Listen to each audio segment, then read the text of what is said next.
और सरिता नाम के दो पति पत्नी रहते थे।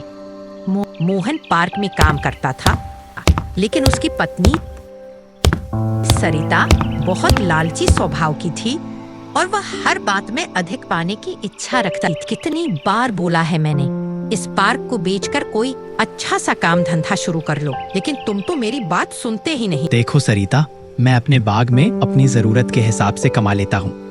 मुझे अपने बाग में मेरे जरूरत के हिसाब से पैसे मिल जाते हैं, इसलिए मैं अपने बाग में ही काम करूँगा। मैं उसे कभी नहीं बेचूंगा, चाहे जो भी हो जाए। सरिता कहती है, तुम्हारे इस जिद्दी कराने के कारण हमें कभी भी अच्छी जिंदगी नहीं मिलेगी। मोहन शांत स्वर में कहता है, सरिता, पैसे से खुशी नहीं खरीदी जा सकती। मैं इस पार्क से जुड़ा हुआ हूँ और इसे छोड़ना मुश्किल है। मोहन किसी भी बहस से बचने के लिए चुपचाप पार्क में वापस चला जाता है। वहाँ पहुँचकर वो अपने काम में लग जाता है, सोचते हुए कि शायद समय के साथ सरिता उसकी बात समझ जाएगी। मोहन अपने पार्क के ताजे फूल तोड़कर फूल बेचने का काम शुरू करता है, जिससे उसे अच्छी खासी कमाई होने लगती है। ताजे ताजे फूल ले लो, हसीन रंग बिरंगे फूल ले लो। मोहन फैसला करता है कि आज वो घर नहीं जाएगा, बल्कि अपने पार्क में ही सोएगा। उसे लगता है कि उसके लिए ये जगह ज्यादा सुकूनदायक है। मोहन आज मैं घर नहीं जा रहा हूँ। सरिता की कड़वी बातें सुनकर मेरा पूरा दिन खराब हो जाता है। सोच रहा हूँ आज अपने पार्क में ही रहूं। फिर वो वहीं रुकने का फैसला करता है। मोहन पार्क में ही सो जाता है।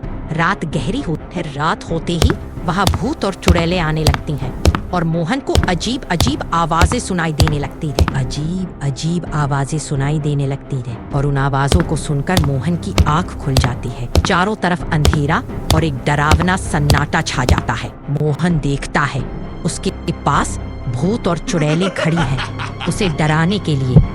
मोहन का दिल जोर जोर से धड़कने लगता है।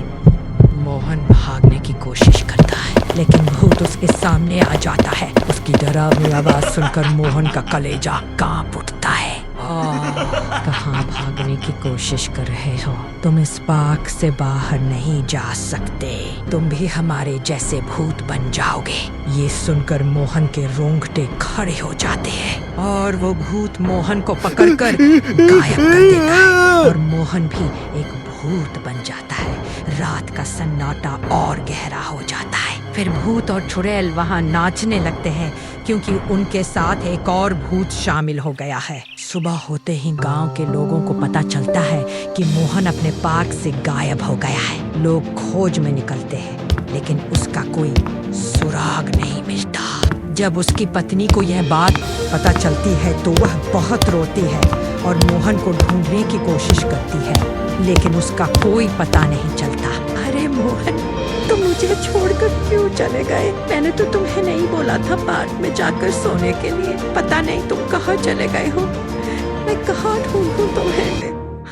अरे मोहन, मुझे छोड़कर क्यों चले गए? मैंने पता था उस पार्क के आसपास भूत चुड़ैल रहते हैं, तभी तुम पार्क में सो गए। जरूर वो भूत चुड़ैल तुम्हें पकड़ के ले गए होंगे। वो रोती हुई इधर उधर भटकती है, लेकिन मोहन का कुछ पता नहीं चलता। सारे गांव वाले भी उसकी खोज में जुट जाते हैं, लेकिन मोहन कहीं नहीं मिलता। अगले दिन गांव का मुखिया सरिता से मिलने के लिए आता है और मोहन के बारे में पूछता है। मुखिया कहता है, मोहन को पैसों की बहुत जरूरत थी, इसलिए उसने 2 दिन पहले ये पार्क मेरे नाम पर कर दिया था।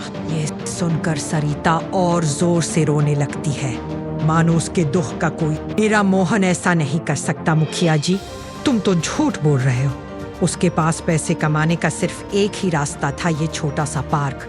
मोहन ने तो इस बारे में मुझसे कुछ भी नहीं बताया। तुम मुझसे झूठ बोल रहे हो। ये सब झूठ है मुखिया जी। अगर ये पार्क तुम ले लोगे तो मैं कैसे जीऊंगी?